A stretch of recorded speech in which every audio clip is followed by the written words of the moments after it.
Welcome. I'm Tony Taylor, and I am the connector. You could have been anywhere, but you chose to be right here with me, and for that, I am grateful.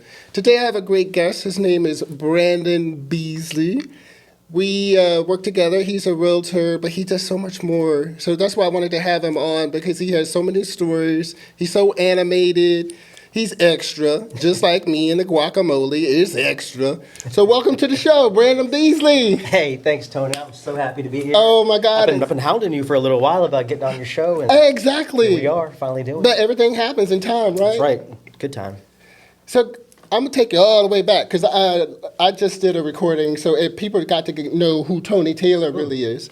So I want to really know who Branden Beasley is. Gotcha. Tell me how you grew up. How I grew up. So I was born and raised in Alexandria, Virginia. Okay. Which, Nova. Yep, it's as far north as you can go in Virginia before you hit D.C. Okay. Actually, used to be part of D.C. Oh, wow, I didn't know that. Way back in the day, yeah. Virginia annexed it back. So everything across the Potomac, they stole back at some point. We want our land back. That's right. But yeah, so I'm in Alexandria, grew up there, born and raised, went to T.C. Williams High School, home of the Titans. Okay. Remember the Titans movie, Denzel Oh, Washington, yeah. championship team. So that movie came out when I was in high school. And so I got to go to the premiere and meet all the original Titans. No way. The Rev, Sonny, Petey, Coach Boone, Coach Yost. Oh, for real? I didn't even, for some reason, I didn't even know it was there. Yeah. It made it seem like it's a real Southern. Yeah, But at the time, back in the 70s, it was kind of even Northern Virginia was still kind of a Southern area. And I was the school president at the time, too. So I got to go on stage and give these guys a plaque. How the hell you become the school president? Just being popular, You always running a good popular. campaign. So they voted your ass in? They did. What the hell? I was the sophomore representative. I was the vice president as a junior, and I was the president as a senior. No way. Yeah, it was cool. So I got to do a lot of fun. So you've been doing big things since you were young, right? Big, I guess. Yeah, I guess, I always have my hand in some cookie jar, but... Oh, sure. I was having fun in high school and ended up going to the Naval Academy. Okay. I was a wrestler. I did a lot of sports, soccer, cross country, but wrestling was my passion. So I got to go wrestle. I went to Newport, Rhode Island for a year of prep school with the Naval Academy, and then I did 3 years varsity. I had to beat 13 guys my freshman year to start. Wow. I came off a really bad skiing accident where I was in a wheelchair, broke my lower back. You were? Yep. Well, let's talk about that. Okay, so I was What happened? 18 years old. Mm-hmm. I was in Waterville Valley, New Hampshire. Okay. And shout out to New Hampshire. My wife's from Vermont, but she it was went to high school in New Hampshire. Right there, kind of on the Massachusetts border, I think. But Waterville Valley was really icy that day, and they had this... Is this a ski resort? Mm-hmm. Okay. And I'd only been skiing once as a kid. Okay. I was maybe 10. So I'd never really been skiing as an adult, and all my friends were snowboarding, so I chose to go skiing. And I was trying to hang with them, and they want to go to the terrain park where all the jumps are at. Oh. So it was so icy that day, and I was the last one to go in our group of 8, and they kind of carved up the ice, to kind of slow themselves down and ease over these little jumps. I didn't know how to stop or slow down, so I just got on the skis and started going. And I started picking up speed, and the first jump looked huge because it was, so I skipped it and got even faster. And the second jump is the same size, so I was like, well, it's now or never. So I just went off. So you did the jump, and it was like an X Games jump. I mean, they say the ski patrol said I probably got 40 feet of air, so I could have cleared 40 feet, 4-story building. And I accidentally, because I was scared, so I was kind of leaning back off the jump, which makes you spiral. So I started to do backflips off the jump. I did one full rotation and a tuck, and then I came out of my tuck because I got scared. I was scared the whole time. Yeah. I don't remember any of this, but this is what they told me. Halfway through the second backflip, I kind of sprawled out, let go of my poles, and landed upside down. And I could have broken my neck, but fortunately I put my arm down and broke my fall and just destroyed my left arm. And then I hit the ground so hard in the snow that I broke my lower back, which is called your sacrum, which connects your back to your spine, to your pelvis. I tore my pubic symphysis, which is what holds your pelvis together in the front, which is a piece of cartilage. And that only happens in high-speed motorcycle accidents. Sometimes women have it happen when they give birth. Yeah. But they saw the injuries at the hospital because they carted me down. I didn't know my age. I didn't know anything. Were you completely out? I was awake the whole time. By the time they got to me, at least, I was awake. Tell me about that pain. So I got up, And I said I wanted to go do it again. And they were like, and I was like looking for my skis were gone because they click off. And I'm looking for all my stuff. And my best friend, Joe Baker, shout out, he said, Branden, look at your arm. And I remember looking down at my arm, and it was wrinkled like this because I had no hand, because my fingers were coming out of my wrist. Because everything, all my metacarpals were pushed into my, because I broke this bone, which is your radius. Yeah. And everything else in that gap that broke off was pushed into that gap. So it would look like a cartoon, how my fingers were just coming out of my wrist with no hand. Oh my God. And I looked down and I saw it, and I immediately grabbed it and I sat down. Like I just sat down. Yeah. And then the ski patrols came out with the sled and they towed me in. And my first real memory of like when I was real lucid was in the hospital, in the ambulance on the way to the hospital. So I remember not waking up, but my first memory is like laying there wondering, why am I in an ambulance? Where am I going? What happened? Like I had no memory of anything. Oh, so from that point forward, you had no memory. Yeah, everything from the time I went, I don't remember going off the jump. Oh, you don't? I remember starting at the top of the hill. I remember going down. I remember skipping the first jump, but I don't remember hitting the second jump. I don't remember being in the air. I don't remember landing. I do remember Joe saying, look at your wrist, and then looking at it and seeing that wrinkle and the fingers coming out of my wrist and then sitting down. I don't remember I kind of remember being towed back. I don't remember laying there in the lodge when they were asking me all the questions. Yeah. I didn't know my age. I didn't know what day it was. I didn't know anything. How old? I knew my name. I was 18. And so were you in college? I was at the prep school, which is at the prep school. Yeah, so I was. It's like junior college. It's 1 year before you go to freshman year. Sure. They do it for a lot of athletes for the Naval Academy. So it's a lot of wrestlers, lacrosse players, football players, and when you go to the Naval Academy, if you have a peanut allergy, they don't let you in. If you have a bum knee, they don't let you in. If you have, lots of football players don't get into the academy because they have a torn ACL or meniscus. Yeah. So they How were. was the recovery? Well, the doctors were like, "You're not going to wrestle. Forget that. Not Division I, NCAA. You're not going to get into the academy because you're too broken. Much smaller injuries keep you out of the academy. Yeah. Allergies keep you out of the academy. They're very strict about your physical health because the military's getting ready to invest in you. Yeah. So I just was like, okay, we'll see about that. Because you don't tell me I'm not. You are one of those people. Yeah, I was like, I'm going to do it just to spite you. So I had external fixators, like literally like RoboCop metal coming out of my arm. I had 6 pins all coming out, and they all had like a external bar, like a Plinko set, Tinker Toys. And I was in a wheelchair, because my wrist was so messed up I couldn't wheel, so they had to push me everywhere because the military's cheap. They didn't get the motorized stuff. There's no elevators in the buildings. So they had to move everything, like my barracks from the top floor to the bottom floor. They had to move all my classes to the bottom level of the classroom building. So my whole class had to adjust for me. There's no elevators.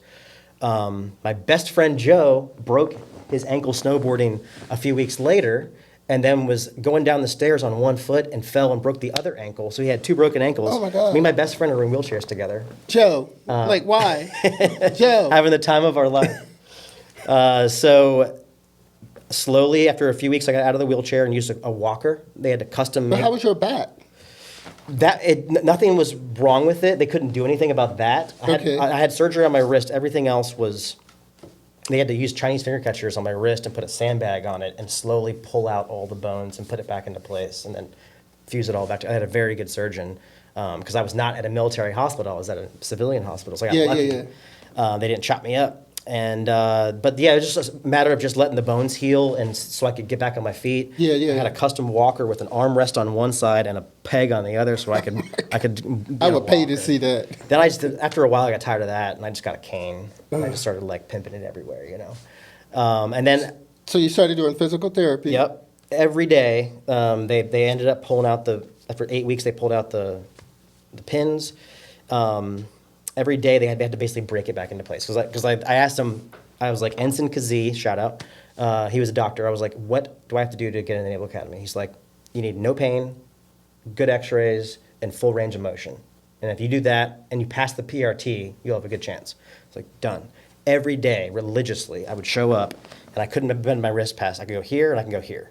Every day they would put a hot pack on it to loosen it up. They'd break it, pop, pop, pop, pop, pop, back into place. Most painful thing ever. For 30 minutes, they would just...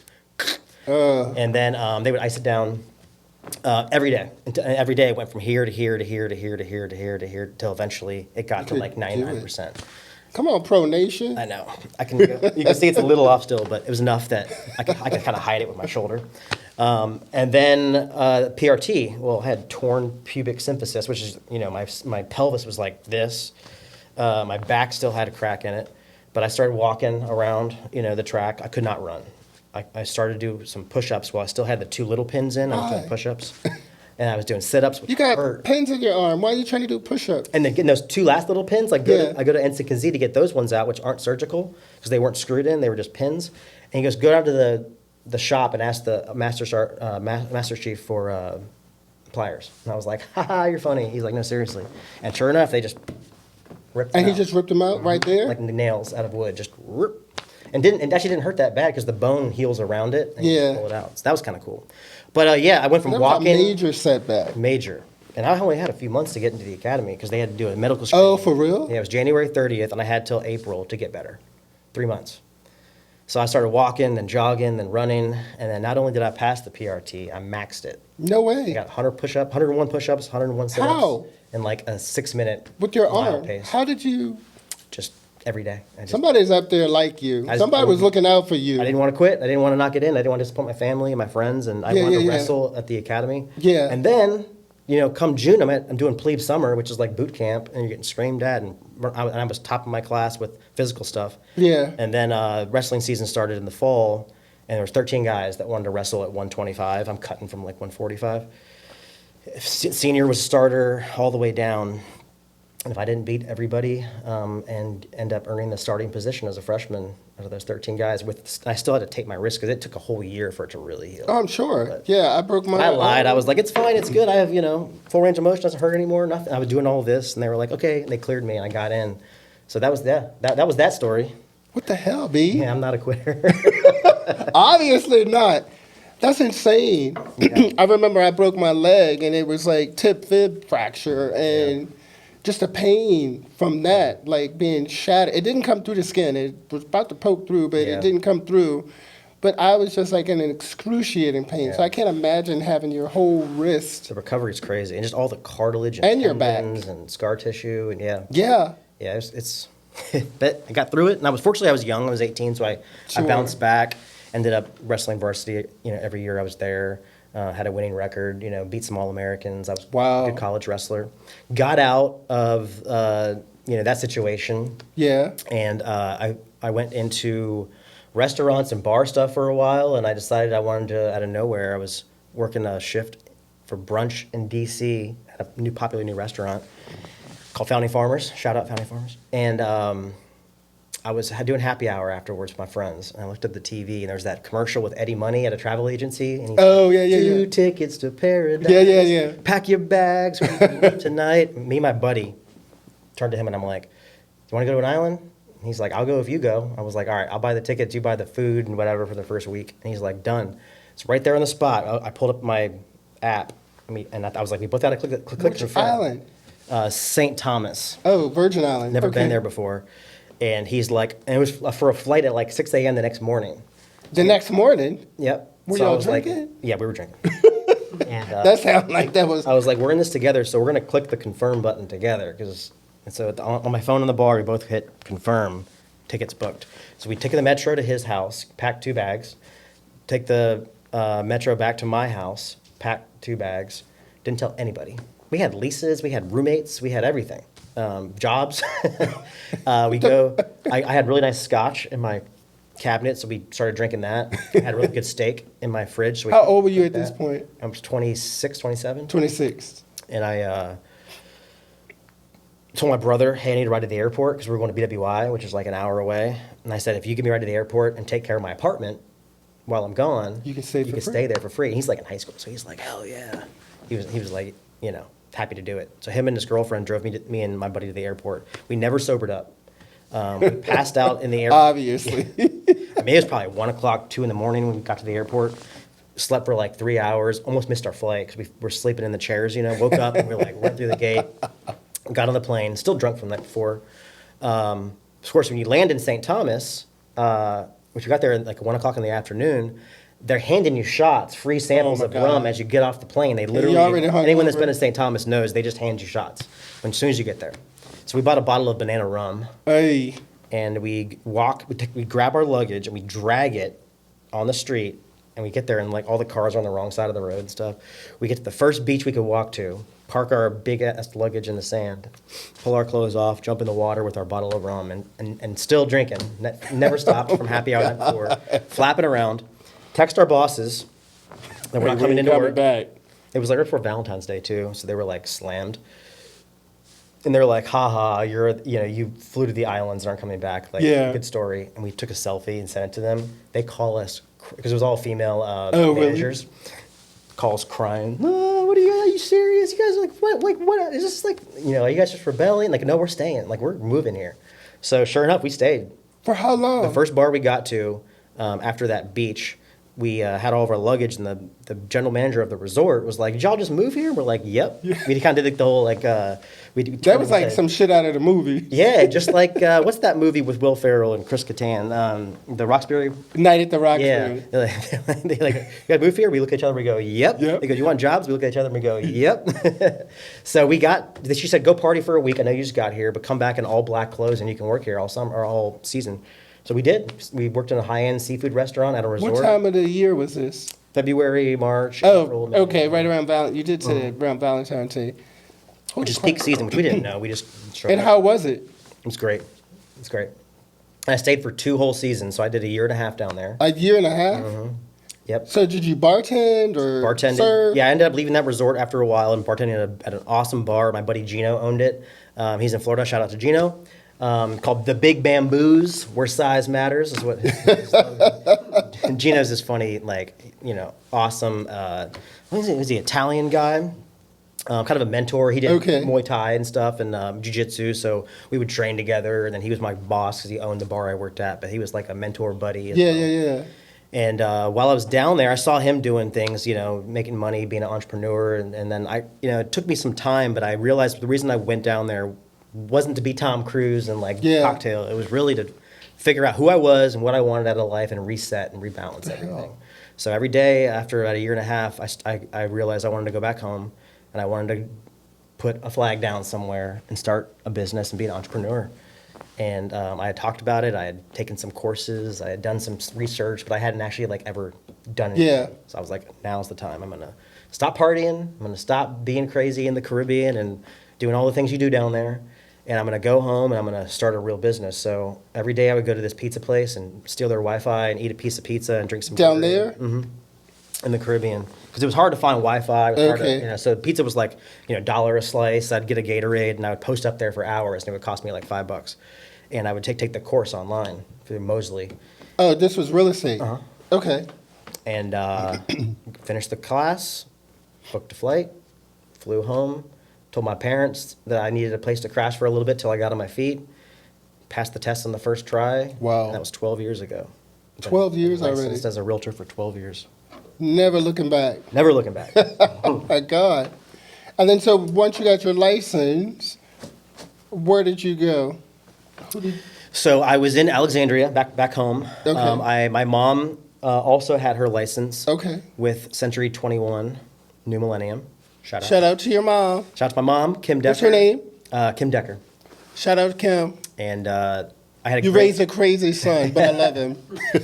I had a really good mentor there as well. I was lucky in sports to have great coaches. I had great parents, and then in business, I always had really good mentors. Yeah. I made sure I surrounded myself with really good people that were smarter, more experienced. Absolutely. And for me, that person was a guy named Jason Carrier. Shout out Jason Carrier. He took you under his wing. Took me under his wing. My mom kind of got me into the company, and I kind of, made sure I was always, Jason started off as like a office manager to branch leader to vice president. Yeah. Kind of worked his way up the ladder, but he always kind of was there for me and answered questions, gave me advice, and pushed me to be better. And was an ambassador champion for my business. And after 10 years with them. When COVID happened, the rates went up and my business dried up. I mean, all my friends were like, I'm not buying, I'm not selling, I'm not doing anything with all this craziness. And I wasn't a lead forward realtor. Like I wasn't doing cold calls. I wasn't on Zillow, Flex or whatever. I wasn't doing Op City, these online. I wasn't getting these cold Sure. leads. I only worked with friends and family. Yeah, That was yeah. my whole business model for 10 years. So when they weren't buying anymore, I was like, where am I going to find business, Yeah. And a lot of my family had moved to Richmond. And as the DC market was starting to flatline, not flatline like dead, but like just, it just even not really appreciated, not a lot of movement. Yeah. Richmond was still a very emerging market. You had a lot of Yep. movement. You had a lot of appreciation. When What year is this? What's that? What year was that? 2023. 23. Yeah, I only sold 2 houses So- that year. Okay. Yeah, talk about that because we Yeah. talked about this a while back. Yeah, I mean, I went from selling, 10, 15, 20 houses every year. And that's up in DC, up in Northern Virginia. So you're talking like my best year might have been 11 million in production, Wow. which, is, 200 and something $1,000 in my pocket. It was, Yeah, I exactly. was making a good living. And then to sell 2 houses in 2023. How was that? It's right. I went through a divorce too after COVID, like 2022. I, was still a dad, so I had to take care of my kids and all that stuff. How'd you pull yourself out of that? I mean, for a hot second, for like 6 to 9 months, I went back and bartended for a little bit at this Yeah. hot new spot in DC at the time. But thank God it's crazy, excuse me, that you had gone on a whim to the island, St. Thomas, and just decided you were going to move there. Yeah. But that kind of It made me- prepared you yeah. for where you were going. I talked about this in my last podcast, how stuff happens in your life and you don't pay any attention to it or realize that you're being set up for what's to come. Yeah.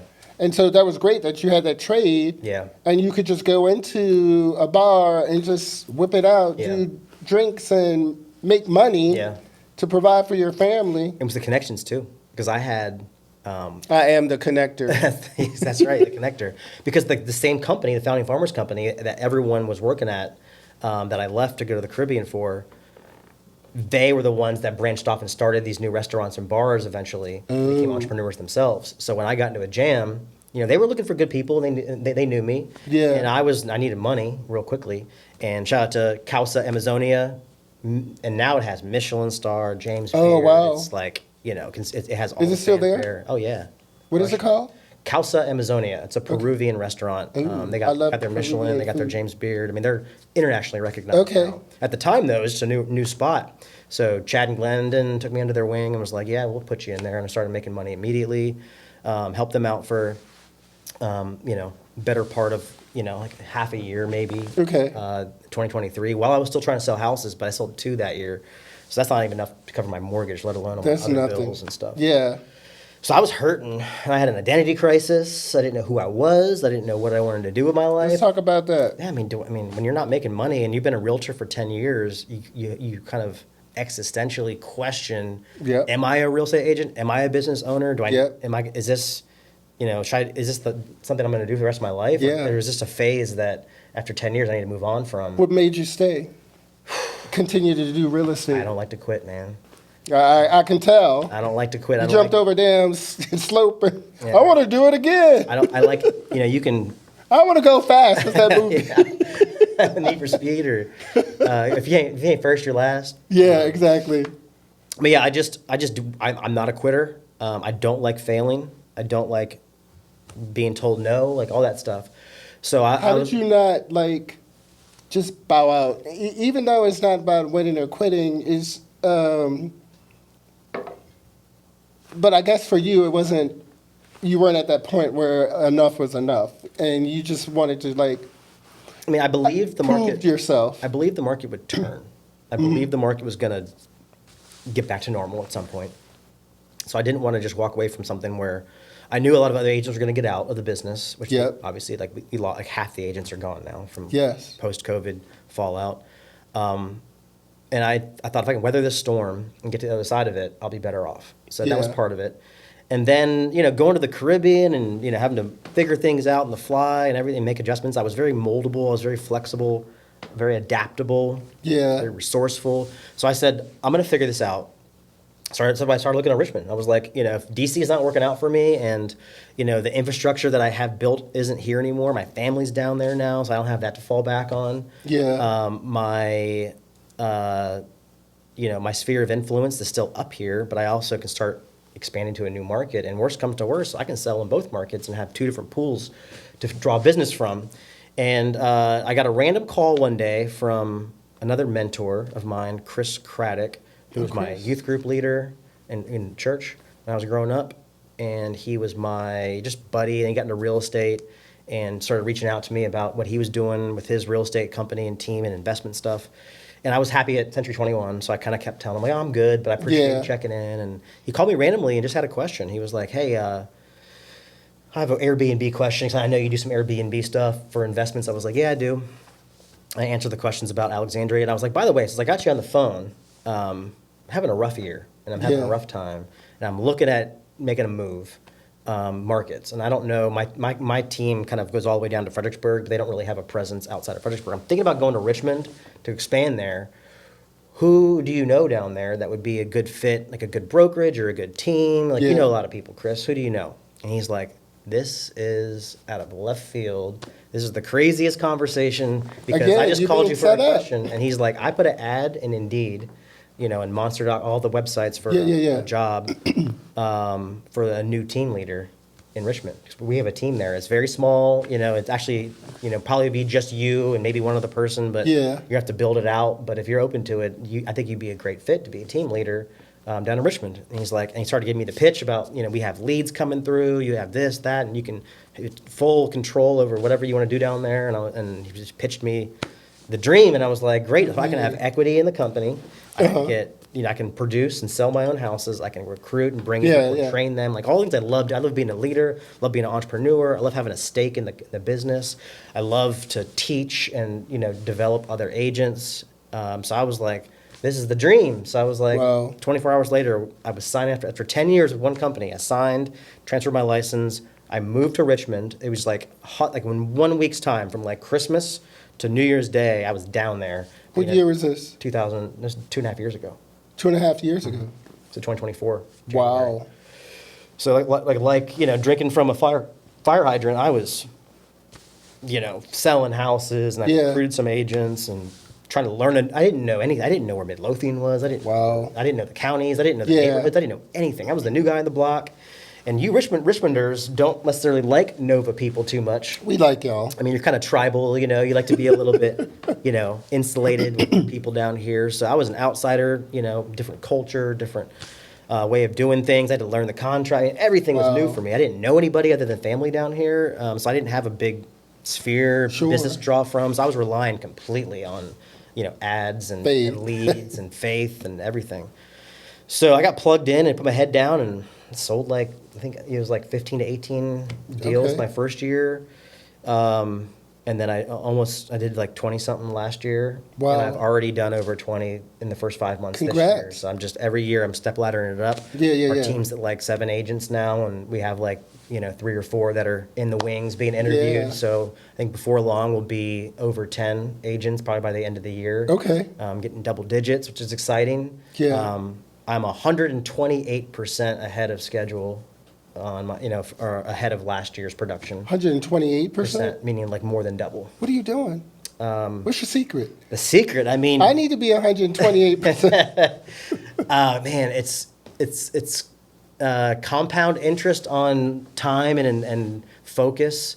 The systems that Chris and the Redux team has put in place. I mean, they're feeding us leads. They're giving... Shout out to Chris Craddock. Yeah, Chris Craddock and the Redux team. And they have, our team has people calling for you. So you're getting these warm appointments. We have people doing paperwork for you. So you're not stuck behind a computer doing listing agreements, buyer's agreements, contracts. All that stuff is taken care of. Yeah. So everything's freed up for you to actually just be, even the listings are entered into the system, into the MLS for you. So you can be in front of the client and the leads all the time. So I was able to take my time and reallocate it towards lead generation, follow-up calls, and really just pound the phones. And that's the difference between high producers and everybody Yeah. else is the ones that spend their time on the phones having real estate conversations every day with as many people as they can are the ones that get the most opportunities. So by having that team support and the system and the follow-up boss, which is our CRM, Okay. for the first time in my life, I was organized, I had support, I had a system and structure. Yeah. And after 2 years, my first year I sold a bunch of houses. My second year I sold even more, but I also went to everything. Networking events, social events, trainings. So by the end of my second year, last year, Yeah. everybody knew me. I knew everybody. I could walk into a room and be like, "Hey, Well, Tony, 'cause hey, that's who you are. Everybody knows Branden So I Beasley. finally built some credibility. I was finally accepted into the community. Yeah, yeah, yeah. So it became a lot easier to pitch Redux and recruit and close deals and Yeah. do investment stuff. We've done all kinds of flips, wholesales, novations. I'm doing a flip right now. I did a subject too for my personal Oh, property wow. that I live in now in Richmond and Glen Allen. Okay. So all these things opened up because I finally year one was like just sell houses and prove you can do it. To Yeah. myself, really. I was Year talking two about that was- with Vina. She was on, and we were talking about alignment. And again, I think it's just who you align yourself with. It's the most important. Like with Chris, like what are the odds of you making that phone call and him saying, "Hey, I need an agent. Yeah. I need somebody to start this group down in Richmond." Like, Yeah, he had a need, and I had a need, and those needs aligned. And so- well, and then you also knew him, so that helped. oh yeah, the history. But also, he knew who you were, Mm-hmm. and he knew your caliber, and he knew you weren't a quitter, and you Yeah. always had this strong work ethic, Yeah. and you push yourself. So he knew you were going to be a great fit he was for his a, organization. yeah, he definitely had faith in me, and he was a wrestler too. Oh, he was? A lot of Okay. our inner circle of people, Rob Chavez, shout out, he's a Oh, wrestler. Rob is a wrestler too? He was in my conference. He was ahead of me because Rob? different age. I didn't group, even but- know that. Yeah, he was in American Shout out to University. Rob Chavez. Yep, he was an All-American wrestler.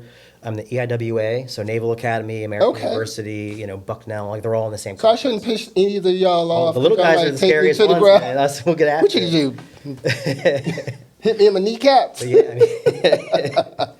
wrestlers are notorious for just Wrestlers being are- rugged, unforgiving, uncompromising. They just not going to quit. Yeah, yeah, Used to yeah. getting punched in the face and knocked down. Kind of like that. UFC fighters. Yeah, we just go, go, go, go, go. So I spent all of the first year just selling, the second year networking, and the third year now I'm expanding. So it's like it was kind of phase one, phase two, phase Yeah, three, yeah. and it's finally hitting. We have a lot of momentum. Now I have agents underneath me and they're selling houses. That's awesome. I have Jocelyn on my team. She just double-ended a deal. We had a cash off-market property, cash buyer. Okay. Just matched them up. So she got both sides of that deal. Oh, sweet. Shout out to Jocelyn Shout out to Giroux. Jocelyn. She's been doing great. We just added some new people to our team. So it's exciting to watch the team expand. Yeah. Watch the people that are on the team start to sell some houses as newer agents. To watch while doing that, watch my business more than double. Wow. From last year, which was already my best year ever, was last year. Yeah. And I'm more than doubling that this year That's so far. amazing. So it's so exciting, and then when you put all that together, you're looking at how did this happen, and you Yeah. just realize it's the right people, the right timing, Yeah, the right exactly. systems, the right focus. Yep. And then I was like, I got to start doing something to attract people and show people how I did it and how we're doing it and how it's still succeeding. Let's So I talk started about the Hive. Yeah, the Hive. Let's bring it in. The Hive was born. Nice segue to the Hive. So I first thought about the Hive. I had a This meeting- was your brainchild. This was your Yeah. deal. So my last name's Beasley. Oh. So I got a little. Oh, that's where you got that from. Yeah, I got a little bee tattoo. Where was I? I was in Mexico when I got it. Okay. But still the Caribbean. But I got the bee tattoo. My last name's Beasley, and I was like, I gotta go with some sort of bee theme. So I thought Hive is, really relevant because Beehive, yeah. everyone's incubated together in the Yeah. hive. They're Working together. got a little bee colony, and you're swarming and you're buzzing. Yeah, There's all these yeah. cool little bee analogies. So I was like, bee's perfect, and it's a very independent, rugged, like hard worker bee. Yeah. So many things work with bees. So, my nickname was Bees. Everyone calls me Bees. Okay. So I was talking to Dustin Overson. Shout out to Dustin Overson and One Dream, which Dustin, is your One Dream team leader. That's where it is. That's where it at.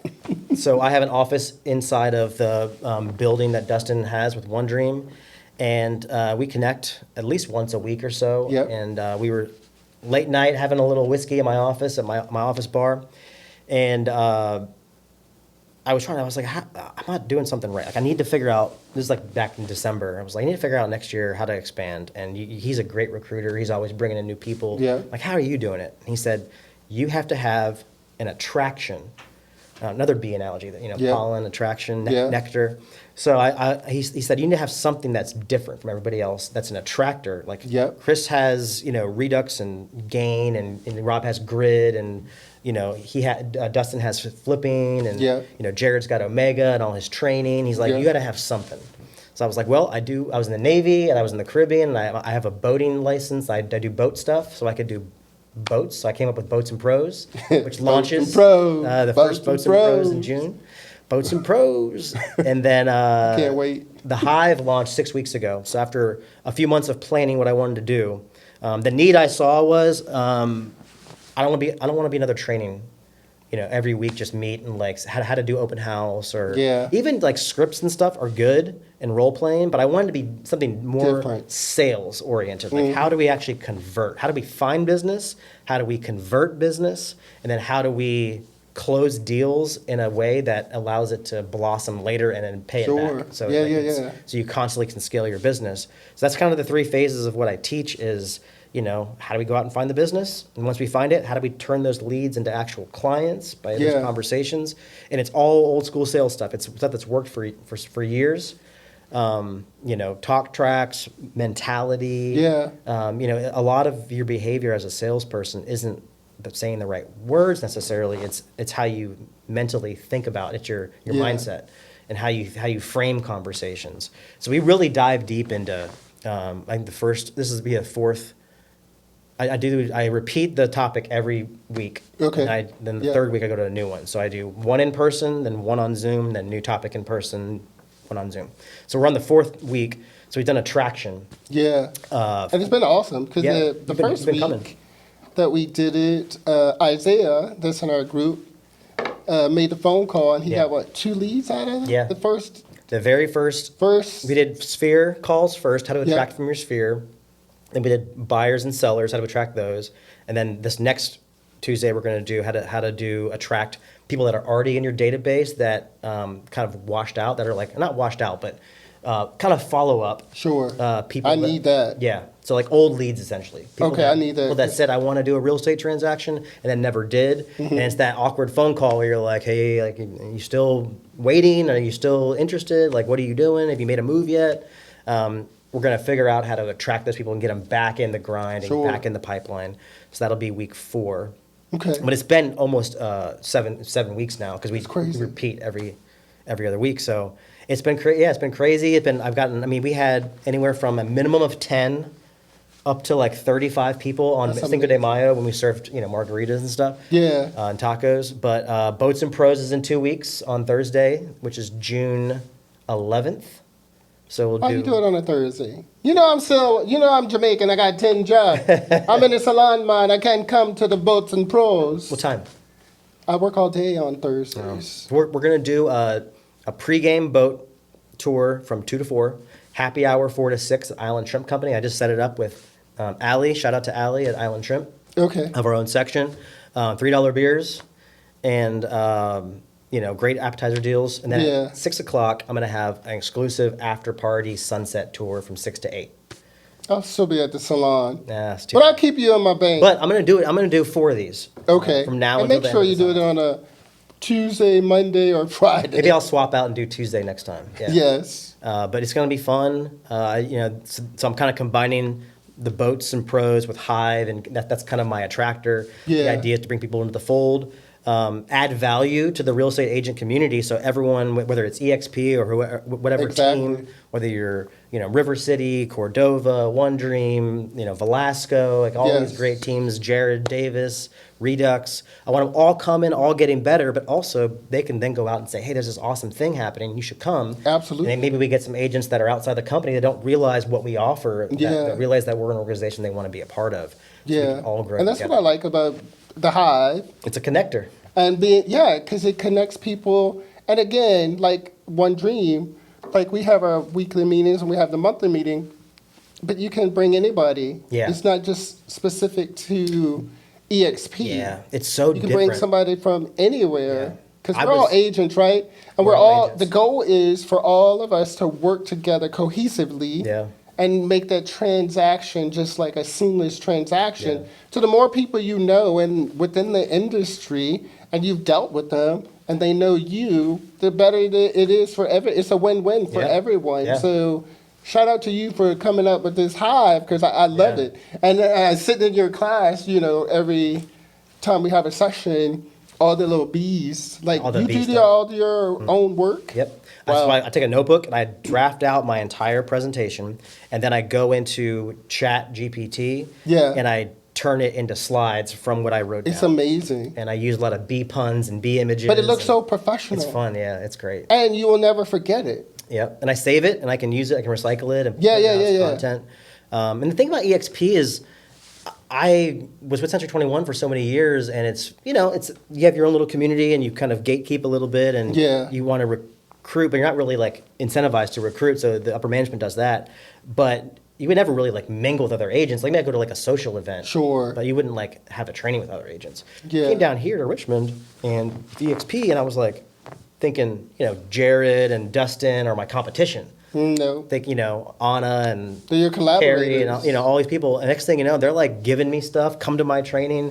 Here's my script for this. Here's my social media plan for that. And that's what I love about it. And I'm like, these are people who just want to help me. This is Yeah. crazy. And then I realized the culture that EXP has, because we have downlines, because Yeah. we have all the attraction stuff that we Yeah. set up, and we all win together. That's why they create this web. Of That's the everyone's winning. attraction. Yeah. Exactly. All of us So working together. I bought in. I made sure I was in the room everywhere I could be last year, and developed some really hardcore connections and relationships. Yeah. And then this year when I launched Hive, everyone's been really supportive, and Carrie and Jared and Dustin, they all send me their people to go train Yeah. because it's just a value add for them. And also, it's an Absolutely. opportunity to invite people from outside. Yeah, because Yeah. it makes our team stronger, and we work really well together already. Yeah. But And half the time, not half the time, but a lot of the time, we may be doing deals together. You might be on yeah. the buyer side, I'll be on the seller side. Exactly. Or, And you just never know. you never know. If you already have that rapport, it just makes it so much easier. Yeah.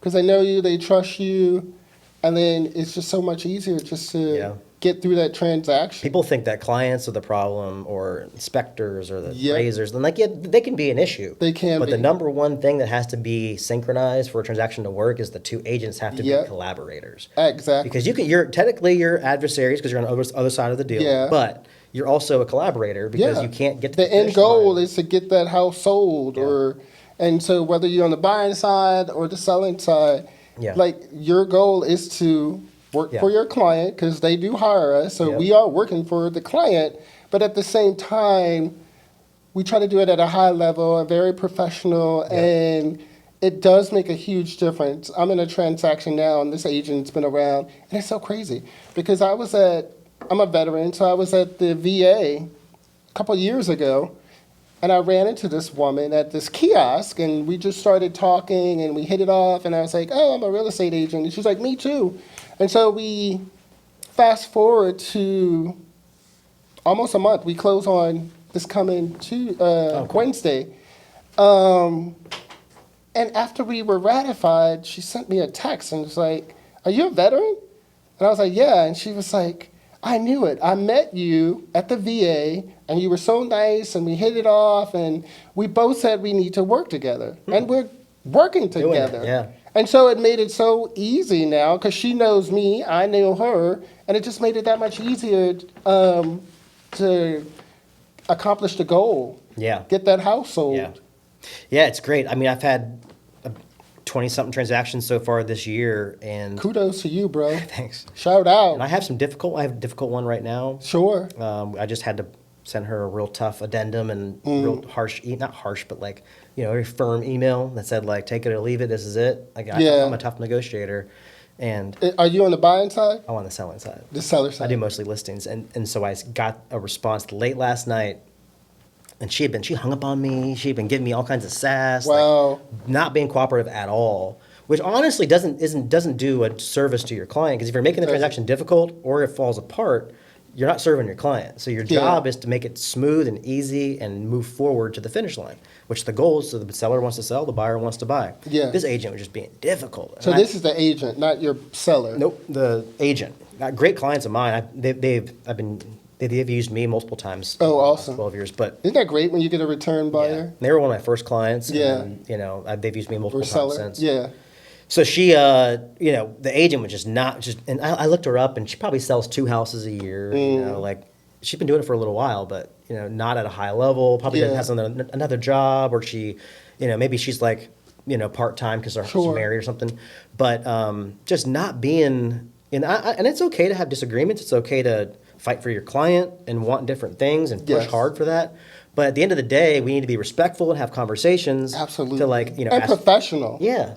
And also, like, you can ask for stuff or demand stuff with a smile on your face. Yeah. You can push really hard in an inquisitive way for things.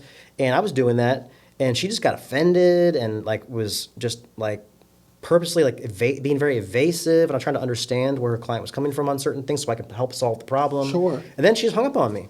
Oh, my God. So I was like, okay. That's rude. I got you. So I tried to call her back. Took the high road. I was like, I'll call her back and be like, hey, let's figure this out. Didn't answer my call. I said, okay. So I sent her a addendum and was like, final addendum. This negotiation expires at 9 p.m. anyway, per the contract. And I'm not going to get into the specifics, but I basically said, you can accept this and this is what's going to happen, or if you don't, this is what's going to happen. Yeah. And, kind of take it or leave it. And I got back the signed addendum at like 11, blank email. Didn't say like attached, didn't say here you go, didn't say just blank email with the addendum signed. I was like, yeah, that's right. That's how I wrote. Sometimes you got to do that, right? But the last couple of transactions I had before that closed, I had three closed this week. All wonderful agents. They just very happy and cordial and collaborative, and if there was a problem, we like solved it together. You have to look after your client and make sure that their interest is protected, but you can do it in a way that everyone gets a win. At the end of the day, we all want the same thing, which is to sell the house. It's just you have your things that you need, and I have my things that I need, and most of the time you can get a little bit for everybody, so everyone's happy. Absolutely. And there's always going to be little hurdles to get through, and every transaction that I had that closed this week had hurdles. Wow. We had HOA problems with Fannie Mae, and stuff on one house, and we had, of course, there's FHA loan stuff where they make you do repairs on houses. There's that. Carpenter bees on a house. And, what do we, how do you treat it? And then how do you patch it and all that stuff? I mean, but we got it done. Yeah. We communicated the whole time. And while I'm running around like a worker bee. Yes. My client's sitting back just, I'm not going to tell them every little thing that I'm doing because I'm not going to stress them out. Sometimes you don't. I'll tell them what's going on. To exactly. Because keep you just informed. puts them in a different space. Well, and also, if you have a solution already, just solve the problem and then tell them about it. Exactly. After it's solved, I'm not going to go to them and say this is happening and freak them out. I'm going to say, I'm going to keep them informed. Of course, I'm not going to hide anything from them. But you kind of keep it cool, calm, collect. Absolutely. By the way, this is going on. I'm on it. Don't worry about it. Meanwhile, I'm like scrambling trying to figure out how I'm going to solve it. Yeah, I've been there. But yes, why you have to rely on those other agents so much, because if they're, you already have hurdles that are going to pop up naturally. And if they're another obstacle in the path, they're being an obstacle, then now you're fighting, a battle on 2 fronts. And then if your client starts to become unhappy, now you're fighting a battle on 3 fronts. So to have a collaborative agent, it just makes it so good. And that's why the Hive is important, because even if they don't join my team, if they don't join EXP, they just come out and we learn together. If we ever do a transaction together, we're going to be You already have the rapport. Yeah. So I know you're not a quitter. I know you have a military background. Mm-hmm. I know you have this crazy work ethic. You're like this beast with a B in that beast. The beast, yeah. 2 E's instead of a beast. Beasley the beast. I got that too when I was in middle school. Yeah. So what motivates you, bro? What keeps you going? What wakes you up in the morning? I mean, a lot of things motivate me. But that's always a bottom line. Yeah, there's the textbook answers. Like I'm a person of faith. I think. I want to be a good example to people around me. I want to be a good ambassador for, Jesus and my faith. Yeah. My family motivates me, my kids, my, two, one on the way. So obviously that's a huge factor to like get me out of bed and motivate me to show up and work hard. I can't slack. Because if I was living in the Caribbean still, which I did, and I work 4 days a week, go to the beach, most of the time, I made just enough money to like cover my bar tab and, have a place to live. I can't do that anymore. I have people relying on me. So my family motivates me. But I'll tell you what really motivates me, aside from the obvious things like faith and family and finances and all the F's. It's building something, creating something. I think we all have a little bit of a creative spirit inside us. It just manifests in different ways. I mean, you cut hair, that's an art. I do cocktail stuff too, still, and that's kind of my creative outlet. But being able to create something and be creative and build something and watch it grow and develop is From very, the ground up. Yeah, very fulfilling. I mean, building a business is great. Watching my client list grow and my transaction production Your go up. team. The Hive is cool because it's funny. You have this idea in your head, then you put a name to it. You're like, I have this idea, I think that's something I want to do. So now I have a concept, and I'm going to call it this. Now it's called the Hive. Then I'm going to sketch it out and make it real and actually announce it, which is scary. Yeah. I did this ad campaign. I made little commercials, and I told my friends about it. And and all of a sudden, people start showing up. And I'll never forget. I had the first Hive meeting, and someone walks in, and her name was Laura. She was Laura. Laura. And she's like, is this Hive? Yeah. And I was like, it's real. Like it's real. Like it went from a concept in your head to a named idea to a real thing that I announced to all of a sudden people are showing up and saying, is this Hive? Yeah. It's a thing. That must have been the best feeling ever, It's a cool feeling. It's like when I have a cocktail idea and I develop it, then it becomes real and I taste it and I tweak it and it's good. Then I put it on a menu and put a name to it. Oh, wow. And then that first person that walks in and says, I'm going to order a, Angel's Envy or Angel's Seat. I'm going to order the Beekeeper. The Beekeeper, whatever it is. The Bee's Knees is my favorite cocktail. Hey, do you have one called the Bee's Knees? Well, it's a classic cocktail that only has 3 ingredients. It's gin, honey, and lemon juice. What can you make with rum or vodka? People don't like gin because they don't drink it right. If you mix it right, gin can be amazing. It's floral, it's botanical. Well, we have to get collaborated. Look at your shirt. You have gin written all over you. I'll make you a gin cocktail and you'll love it. All right. You'll like the Bee's Knees. Bet. Bee's Knees I'm is hold just you to honey, lemon, and gin. And you have to pick a good gin, good. too. Like Roku gin is a Japanese gin. Roku. And Roku it means 6 because there's 6 sides to a hexagon. Okay. Roku means 6 in Japanese, and Roku has all Japanese botanicals. So things like yuzu and, really. I'm going to hold you to this. You owe me a Bee's Knees. I'll make you a Bee's Knees. So what's next for you, bro? Where you headed? Well, I want to continue to grow the Hive. I'm thinking about, not anytime soon, but I'm thinking about, because I have the boat club in Virginia Beach, Norfolk, in that area. I have it in D.C. and even Maryland. Okay.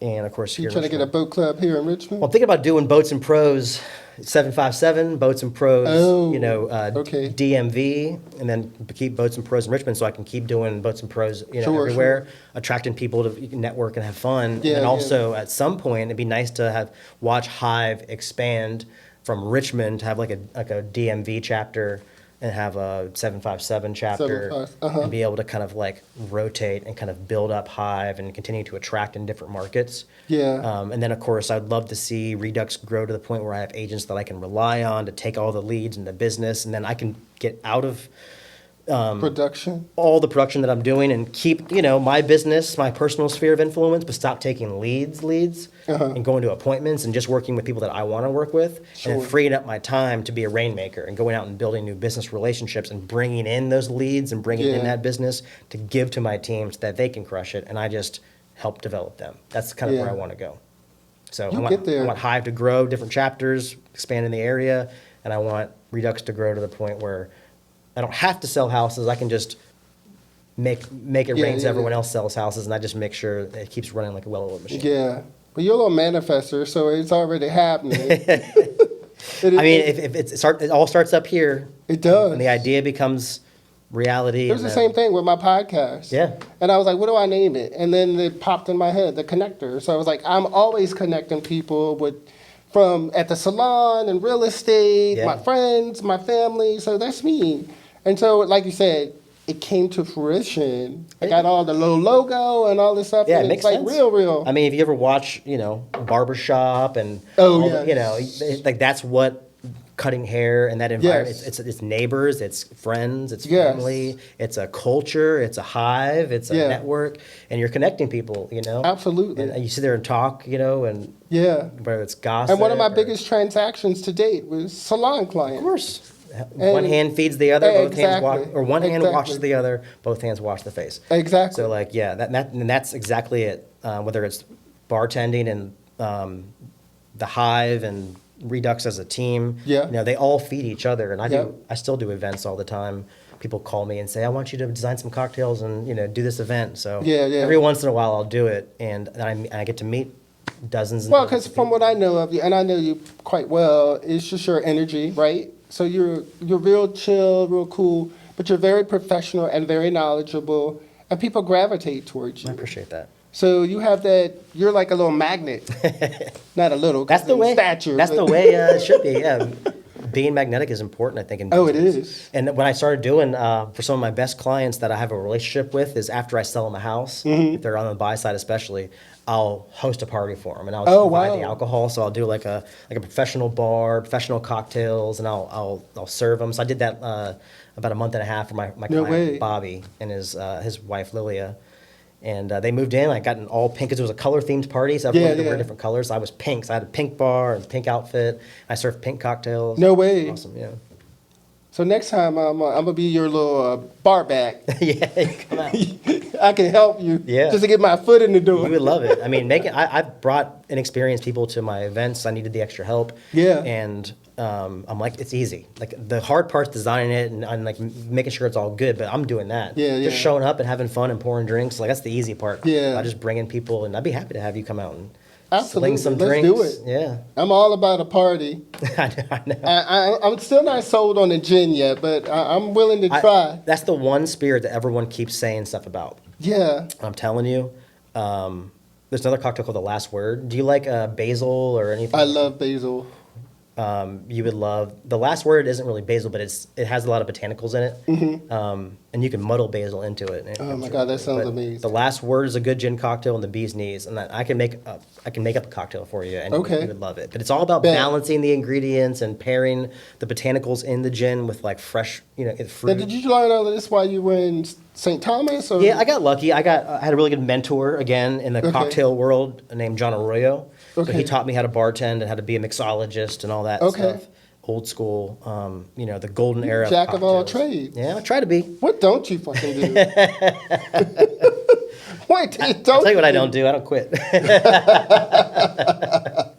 But yeah, dude, it's I just learned from the best, and took it to the Caribbean and learned even more there because Yeah, different yeah. culture, different cocktails. But then I brought it back, and once you learn the basics, like anything, Sure. then you can start to like take creative liberties experiment. and experiment. So Yeah. after years of doing the mixology stuff and being around the best people in the industry, I mean, Chad, Glendon. I can just go on and on. On My and sister, Jackie, John Arroyo. I mean, there's so many people. My brother Decker is opening a new bar in D.C. Your brother? Yep. My father and grandfather were jockeys. Okay. They raced horses. And my brother is opening a bar called, what do you call the thing you put your foot into? Stirrup? The saddle? Stirrup. Stirrup. And what do you do with a drink? Oh, wow. Stir it up. Stir it up. Oh, that makes So sense. he's making a bar. It's a basement bar above. So there's the Barrel in D.C. There's going to be a basement bar called Stir Up. And he's going to have like jockey stuff. When is horse that coming to? stuff. A few weeks. Okay. He's working on it now. He's hiring in DC? people. Yep, he's developing the cocktail Road trip. menu. Yep, and he was part of a restaurant group that had the Michelin star, James Okay. Beard Award, and also North America's top 50. Wow. They were for 3 years in a row. At first they were the only restaurant in DC. Now they're one of like 3 restaurants in DC to hit the top 50 in North America for best bars. Wow. In those 2 continents. Well, tell them to get established Or up not there. one continent. Get established, open, get established, bang out his clientele, and then bring stirrups to Richmond. Yeah, I mean Like- he would crush it in Richmond. I We- think yeah. maybe the long term play is for him to end up here, but DC has become a destination city for cocktail and food culture. It didn't used to be. Well, Richmond is now. Richmond is now too. Yeah, so Richmond we'll is see. now. We growing leaps and bounds. I think that's his plan. He's going to open up at one successful spot and then kind of keep opening new Yeah, concepts. yeah, yeah. So I'm sure it's on his radar because I'm one of 7, and half of us are here in Richmond. My Okay. grandfather, my mom, like 3 or 4 of my siblings are We can here. find them a location. Yeah, we got them. We know the real Selling a estate agent. There's nothing you don't do, so you can do commercial too. Yeah. So Yeah. let's get it. Let's What's do his it. name? Decker Beasley. Decker Beasley. Richmond, Virginia is your second spot. And he's got beehives Bring all it. over his arm too, with tattoos. Stir it up. Stir up. And shout out to Richard Beasley, who they called Old Bees. He was a jockey. Who is that? 1946, he became a jockey, raced for Charles Howard, the owner of Seabiscuit. Okay. And then he trained my dad, Kim Beasley, to be a jockey. So my grandfather is And your Old dad. Bees, and my dad, Kim Beasley, and then 7 kids after that. So That's we all have crazy. that That's amazing. California horse racing history. Yeah. Shout out to, well, thank you for being here. Oh, dude, I yeah, know of course. you got Let's it. get the cheers and the Salute. what do you call it? The thumbnail connection. I wish you had some low gin in here, but this is just water. Yeah, I have electrolytes in mine. But Thank you so much for being here, taking out it's my time pleasure, out man. of It's a great your conversation. busy schedule. I wish you nothing but the best. Like, you're a real stand-up guy, thank you. and I appreciate you for being here. Awesome, man. I really appreciate it. Shout out to Branden Beasley, the Hive. That's right. Come be part of the Hive. Join That's the Hive. right. It's gohiveagent.com. So Yeah, tell people how they can get a Yeah, hold so of if you can either go to gohiveagent.com to sign up to become a Hive agent. If you can't make it to in-person meetings, just hop on the Zoom every other week. And Boats and Pros, you can just follow Hive_agent on Instagram to find out more about Boats and Pros. And I'm Branden Beasley, team leader for the Redux Group. Cool, and we'll have, once this airs, we'll put all that information Cool. so they can get a hold of you. That'd be awesome, bro. Thanks again, bro. Salud. Salud. Cheers. I'm Tony Taylor. I'm the connector. Again, you could have been anywhere, but you chose to be right here with me. And for that, I'm grateful. Until the next time, stay connected. I'm out. Peace.